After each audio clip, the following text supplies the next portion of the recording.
Hey y'all, Blake the Book Eater here, and today I'm discussing We All Looked Up by Tommy Wallach.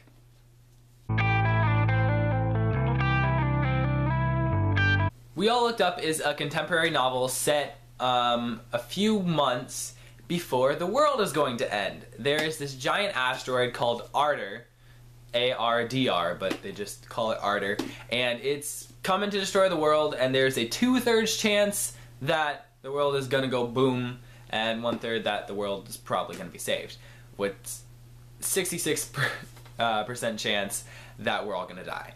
So the story follows these 4 teens, Peter, Anita, Andy, and Eliza, as they are trying to cope with their last 2 months on the planet. And it was a fascinating read. The other part I really liked about the novel was the music. I don't know if a lot of you know this, but the author is also a musician.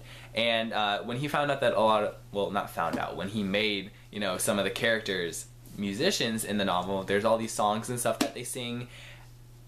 And Tommy Wallach actually released an album that goes along with the book, and it has songs in it, which I thought was weird, but it was also really enjoyable, because I actually listened to a few of them, and I mean, they weren't the best thing, but they were really good, actually.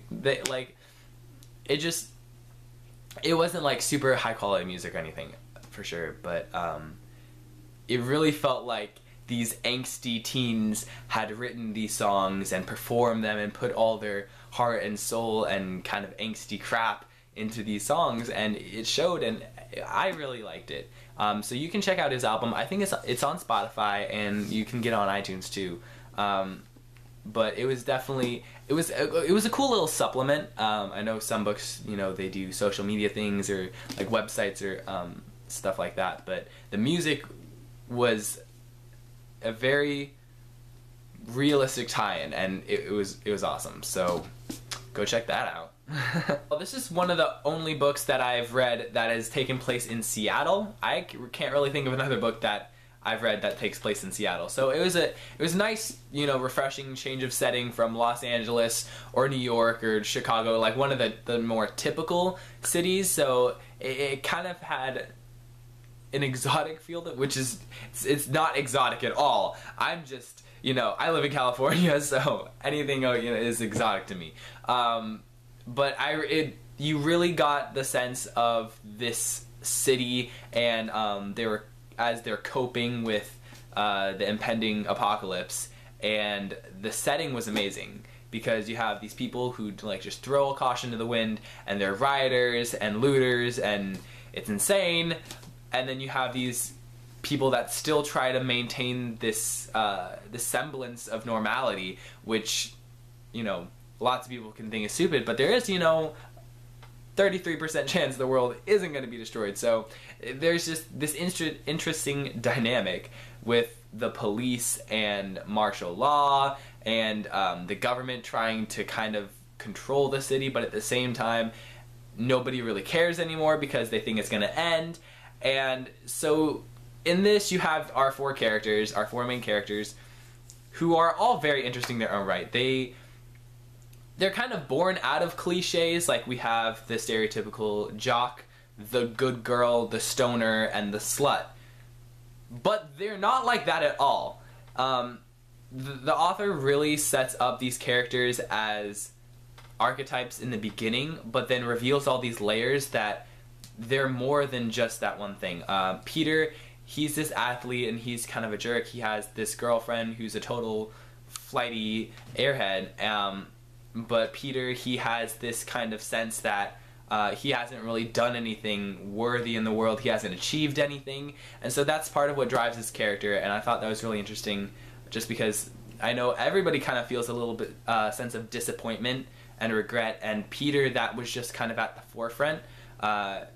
And it was really refreshing to read, and I like a kind of a jock character that wasn't all about the fists or the looks or anything. He was about his brain, and he was thoughtful, which was cool. Then we have Eliza, and Eliza is regarded as a slut by most of the school's population for typical mean girl reasons, but she's not really, she's more artsy, and she's really into photography, and she tries to take beauty in the world around her, which sounds cliche, but when you read her character, it's a lot,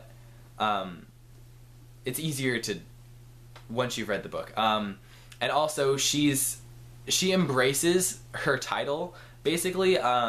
You know, at first she was ashamed when people started calling her a slut just because she made one mistake, which is totally blown out of proportion. But, so everybody starts calling her slut, so she kind of embraces that, and she embraces her, you know, feminine nature and sleeps around and is unapologetic about it, which honestly was nice, because I can't tell you how many books I've read where the main character, you know, everything's going good and the other character starts slut-shaming other girls, and I'm like, just because they sleep around doesn't make them a bad person. So Eliza was a nice kind of rebuttal to that archetype, which was a good thing. And then we have Anita. And Anita was probably my favorite character in the entire novel, just because I imagined her as Michaela Pratt from How to Get Away with Murder. She's this really kind of preppy girl. Her parents have raised her to be the best, be good in school, and she's going to Princeton, and she's kind of has to deal with the fact that her African American family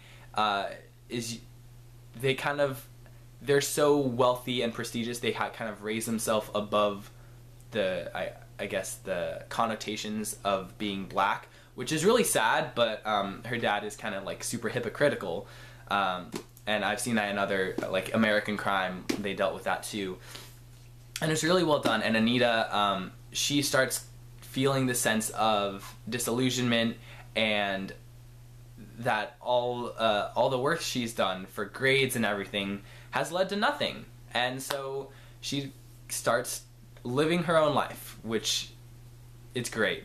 And then we have the last character we have is Andy, and Andy is a stereotypical like stoner slacker.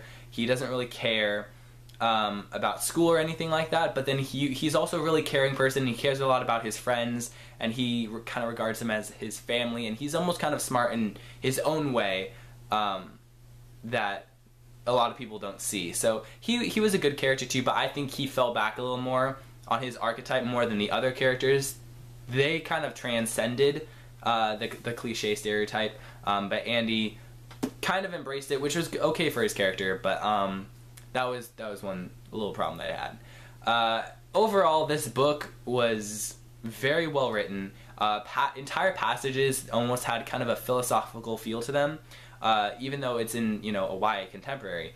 But it really elevated the story more from just kind of this disaster story, and it was almost kind of a lyrical, quiet beauty to the novel, just because it wasn't about like the riots or the looting or any. It was more kind of how the characters were dealing internally with the fact that their lives might be over in 2 months. And because, I mean, if you think about it, you know, that's a lot to ponder. And the author did it well. The characters were amazing, and the plot definitely was satisfying. So I definitely rate this book 4 out of 5 stars, and definitely try to pick it up if you can, because it's definitely worth the read. So now I'm going to get into spoilers for a little bit.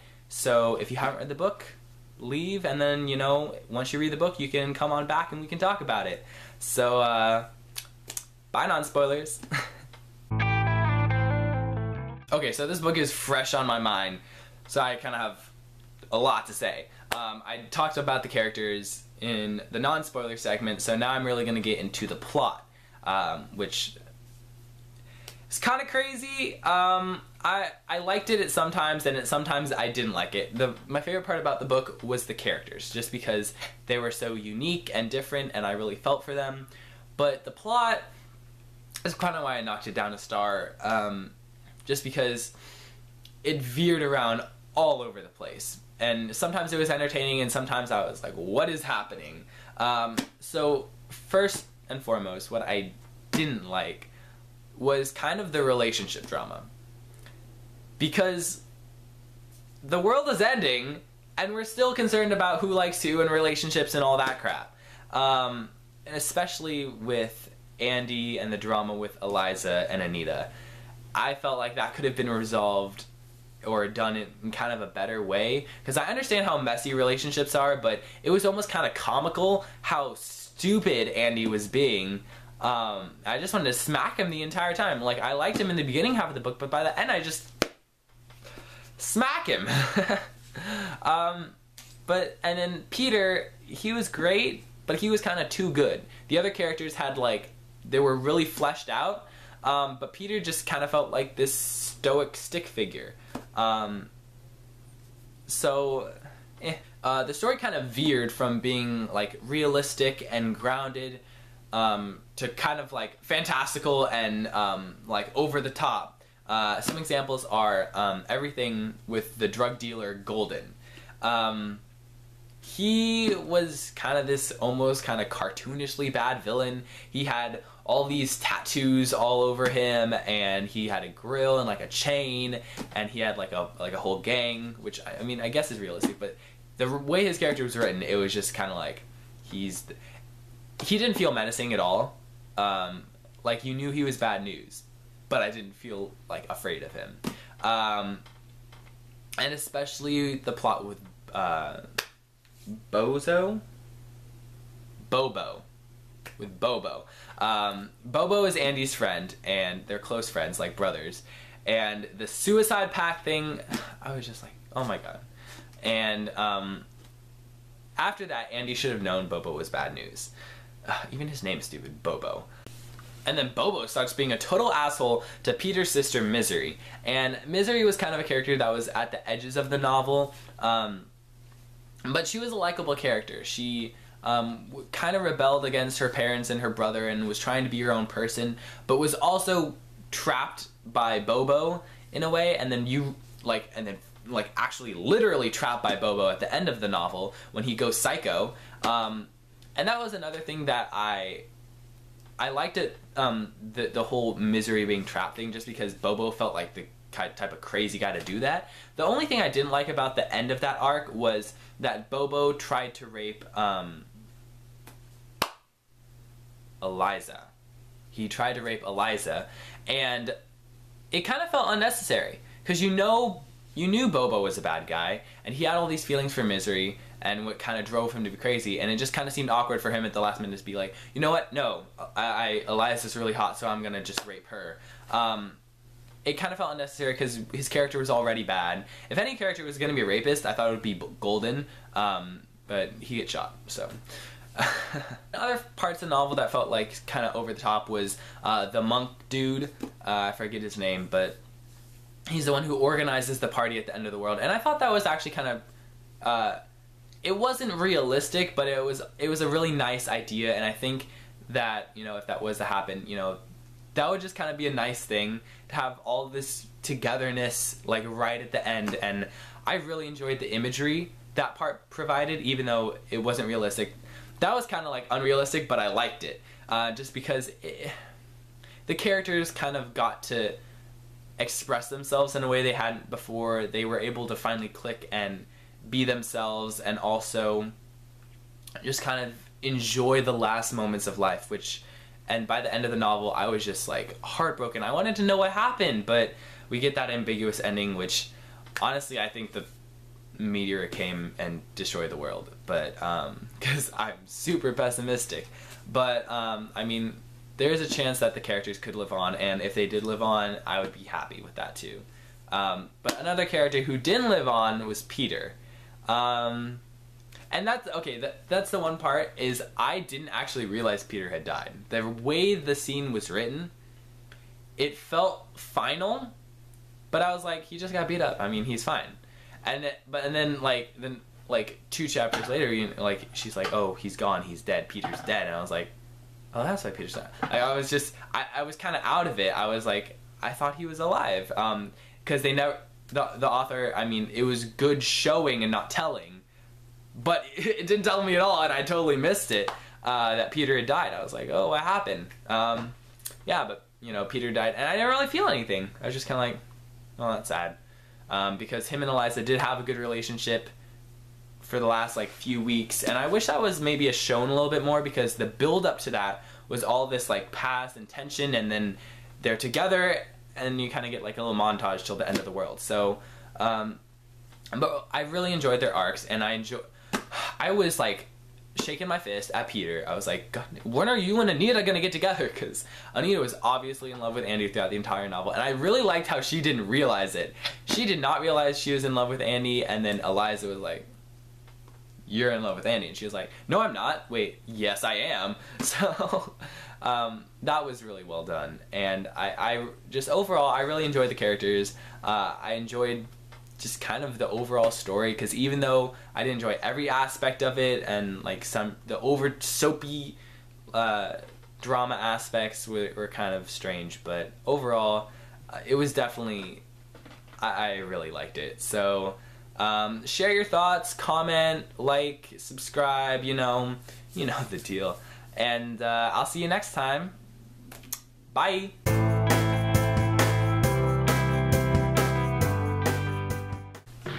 I hate natural lighting. It's the worst. And then Bobo starts being like a total asshole to Misery, Peter's brother. Peter's sister. Oh my god. Yeah, and Bobo starts being a total asshole to Misery, Peter's girlfriend. I'm so stupid. So I imagine the actor going just like. That's how the end of the world is.